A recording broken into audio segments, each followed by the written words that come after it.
Found out my sister and parents were cutting my son out of their will, so I called the police, saved the email chain with also remove Nico, pulled the lock log, reported her with school footage, had her served at wellness night, signed no contact, and moved 600 miles away. A new automatic payment drained my checking account before sunrise, and I did not set it up. The memo line said family support, but the money landed in an account I did not recognize. An hour later, a link arrived showing a meeting about my parents that I was never invited to. I'm an elevator mechanic, 43. I repair cables, test safety brakes, and keep people from getting trapped between floors. I believe you don't ignore strain, because strain always snaps. My home was a narrow townhouse in Brookstone Lane, the kind with tiny front steps and close neighbors. The porch light flickered if you tapped it wrong. A row of shoes always lined the entry mat, mostly my son's sneakers. In the kitchen, a chipped blue mug sat by the sink like it owned the place. My wife, Marisol, was 41. She worked as a sterile processing tech at a hospital. She cleaned and packed tools for surgery, and her work had strict rules. If someone accused her of breaking procedure, her job could disappear fast. Our son Nico was 12. He was tall for his age and always carried a sketchbook. He drew robots, comic panels, and little maps of imaginary cities. For months, he had also been drawing smaller, quieter lines in his life, the kind that show where he no longer felt welcome. My sister Brenna was 39 and loud in a polished way. She worked as the school nurse at Northgate Middle. People in town loved her because she smiled for photos and handed out bandages with a gentle voice. At home, she used that same voice like a knife. For most of my life, Brenna was the perfect daughter. I was the useful son who fixed things. If Brenna wanted praise, she got praise. If she wanted help, she got help. The trouble with my wife and kids started small and stretched out over months. Brenna would make little comments at family dinners. She would praise real family traditions while looking right past Marisol. She would also treat Nico like he was a guest who overstayed. She'd hand him the smallest plate. She'd forget his name and call him Buddy like he wasn't her nephew. My parents, Darlene and Victor, let it happen. They would say, "Brenna means well," and change the subject. Then they would turn around and ask me for favors the same way they always did. The money pressure came next. My mom started calling it family needs. A few hundred here for Dad's medication, a few hundred there for Brenna's car repair. When I said we could not keep doing it, my dad brought out the same threat. He said the will would reflect who helped and who didn't. He said it like it was a scoreboard, not a family. That week, Marisol and I were planning a small celebration at home. Nico had made the final round in his school's art contest, and his drawing was going to be shown at the community center. We were going to hang cheap paper stars in the living room and order tacos.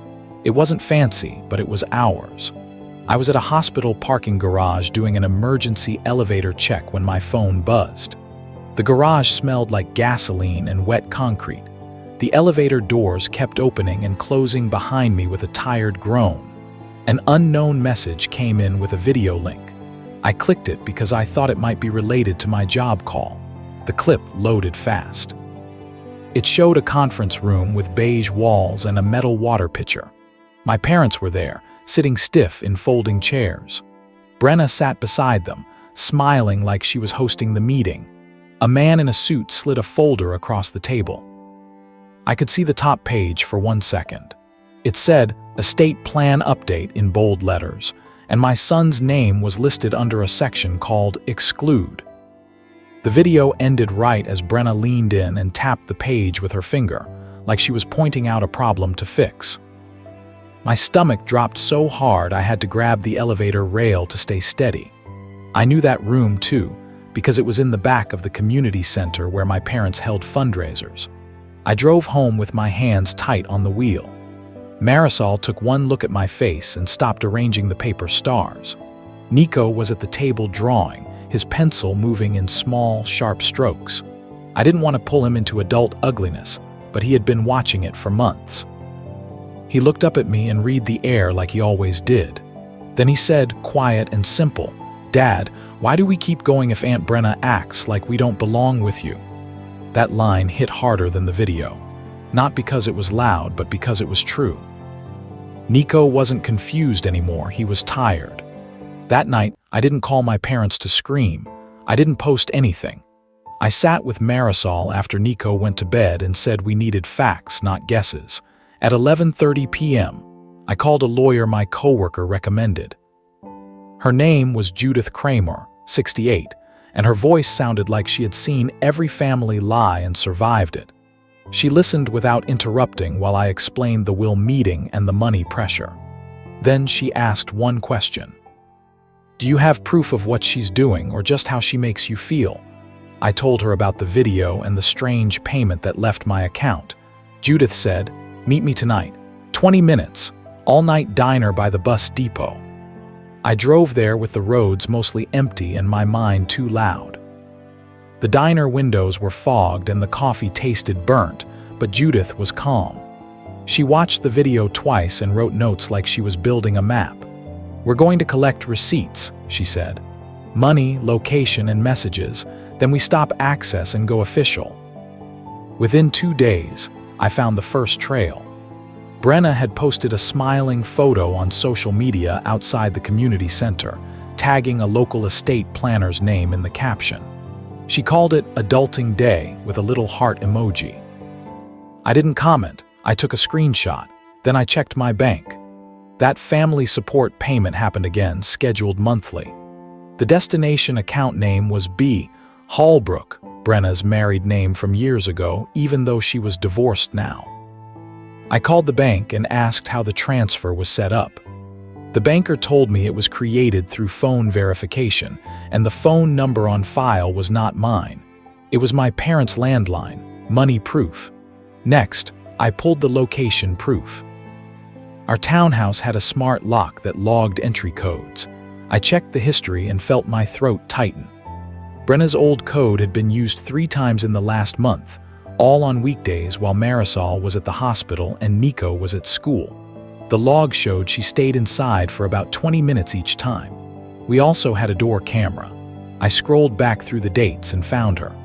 Brenna walked up with a tote bag and a bright smile, like she was dropping off cookies. She looked straight at the camera and still typed the code like she owned it. Location proof. Then came the communication proof. My mom had a habit of using email for serious family stuff because she thought it sounded official. I searched my inbox for the words will, trust, and beneficiary. I found a forwarded chain from my dad to Brenna, then to the estate planner. My dad wrote, "If he won't help adjust the will, he needs consequences." Brenner replied, "Also remove Nico. He is not really part of our line and Marisol is a bad influence." My hands went cold.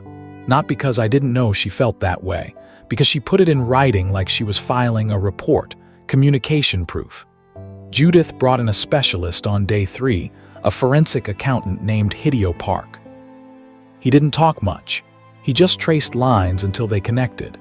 Hideo found a second money trail. Brenna had been charging small clinic supply reimbursements to my parents' card, then asking me to cover it for the estate record. The charges were for gift cards and a document service downtown, not medical supplies. Hideo also found Brenna had tried to add herself as an authorized user on my credit card 2 weeks earlier. It failed because my bank sent a verification code to my phone, and I denied it without realizing what it was. That was the twist I didn't want, but it was real. Someone had been poking at my identity lightly, like testing a door handle. The killer receipt came from Brenna's job ethics, and it almost broke my wife's career. One morning, Marisol got called into a meeting at the hospital. Her supervisor looked tense and said a complaint had been filed claiming Marisol mishandled sterile tools and endangered patients. Marisol's face went white. She had never had a write-up, never had a warning. The complaint was signed with a name we didn't recognize, but it listed details about Marisol's schedule that only someone close would know. Judith told me to stay calm and find where it came from. The hospital's compliance team traced the complaint email header. It was sent from a school district network account. Northgate Middle, Brenna's workplace. The district's IT investigator shared a still image from security footage in the school nurse office. It showed Brenna at her desk after hours, typing on her work computer, then printing papers and stuffing them into an envelope. The timestamp matched the complaint time. Security footage, clean, dated, and tied to her job. Marisol was cleared after a week of review, but the stress made her hands shake at night. Brenna didn't just hate her, she tried to hurt her where it counted. That's when I stopped being polite. I locked down access first. I deleted Brenna's smart lock code and set a new one only Marisol and I knew. I removed my parents and Brenna from Nico's school pickup list. I opened a new bank account for bills and moved my paycheck there. I also put a freeze on my credit and set alerts for any new accounts. I moved our important papers into a safe deposit box, including Nico's birth certificate and our home documents. If Brenna wanted control, she was going to find locked doors instead. Judith drafted official notices next. She explained them in plain words. "This says they can't come to your home without permission," she said. "This says they must stop using your money and name. This says contact goes through me." We delivered the papers in a way Brenna couldn't spin. Northgate Middle held a wellness night for families, and Brenna was always on stage, smiling, handing out brochures. A process server walked right up after her talk and handed her the envelope in front of parents and staff. Her smile froze like paint drying too fast. She tried to tuck the papers under her clipboard, but people saw. Then I confronted her, not in a screaming match, but in daylight with witnesses. We met at my parents' house in their living room where Brenna always played queen. Marisol sat beside me. Nico stayed at a friend's house because he didn't deserve front row seats to adult cruelty. I laid the receipts on the coffee table. Bank transfers, smart lock logs, email chain, the school district footage still. I spoke slowly, like reading a report. Brenna's face shifted from smug to sharp to scared. She tried to call Marisol a liar, but the dates and logs didn't care about her voice. My parents stared at the papers like they were in a foreign language. My dad tried the inheritance leash one more time. He said the will would reflect who respected family authority. Judith leaned forward and said, "The will doesn't excuse fraud, and your daughter used her job to harm someone, which is an ethics violation." Then I made the official report. I sent the footage and the complaint trace to the school district HR director and the nursing ethics office that oversaw school nurses. I also sent the email chain to our extended family group, not with insults, but with the simple facts. My mom's sister, Aunt Devra, was the judgment figure in our family. She was older, loud, and respected. She called me the next morning and said, "I saw the proof. Brenna has been poisoning this family." That same week, the district put Brenna on leave while they reviewed her conduct. People who once praised her started asking quiet questions. My parents tried to defend her, but the evidence kept stacking. Brenner responded by escalating again. She showed up at my townhouse with my parents, carrying a folder like she was coming to claim property. She stood on my front path and demanded my spare key for emergencies, and she demanded monthly payments for mom and dad's care. I didn't open the door. I called the police because she was trespassing and we already had a written notice. When the officers arrived, Brenna tried to cry and act sweet, but the officer read the no trespass paper and told her to leave. That was when she broke down in public. Not a gentle tear, but loud sobbing on my front lawn, like the grass owed her comfort. My parents stood there stunned, and for the first time, they looked less like rulers and more like people who had lost control of their script. Act 3 happened in a mediation room at a small law office downtown. Gray walls, a humming air vent, and a box of tissues nobody touched. My parents sat on one side, Brenna on the other, and Judith sat with me and Marisol. My dad tried to bargain with inheritance again. He said if I dropped everything, Nico could be considered in the will later. Brenna nodded like she was still in charge of who belonged. Judith slid a new document across the table. It was a no-contact agreement, simple and firm. It said Brenna would not contact my wife, my child, or me.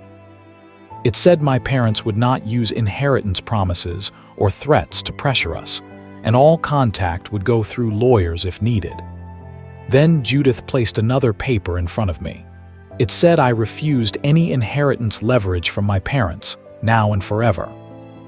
I would not accept money tied to control, and I would not negotiate my family's dignity for a future promise.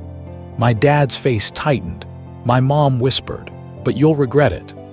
I looked at them and answered in the calmest voice I had. When an elevator cable frays, you don't keep riding and hoping it holds. You cut it loose before it drops everyone. I signed both papers. Brenna stared like she couldn't understand a world where she couldn't pull strings. My parents looked like the air had left them. The leash was gone, and they had nothing else. 2 years later, Brenna tried to reach me through my union office. She sent a message to my steward saying she missed Nico and wanted to talk like adults. I told Judith to reply with one sentence. No contact. Another 3 years passed and my work moved forward. I became lead mechanic for my company's safety team, then a field supervisor. I trained younger techs to slow down, test twice, and never let pride skip a step. We moved about 600 miles away to a quieter city called Larkhaven, closer to Marisol's hospital network. Nico grew into his height and kept drawing, only now he drew happier places. We built new routines that didn't include walking into rooms where someone waited to cut us. On a cool Friday night, we made a home-cooked meal to celebrate Nico's first art show at his new school. The kitchen smelled like rice and garlic, and the table had real candles, not paper stars. Nico laughed at a joke Marisol made, and the sound filled the room like warm light. I looked at my wife and my son and felt the kind of peace that doesn't need permission. Some families use love like a switch, on and off, to control the room. I learned how to build safety without them. I keep my life the way I keep an elevator running, with clear rules, strong limits, and no space for anyone who wants to cut the cables. Thanks for watching until the end. Like, share, and subscribe.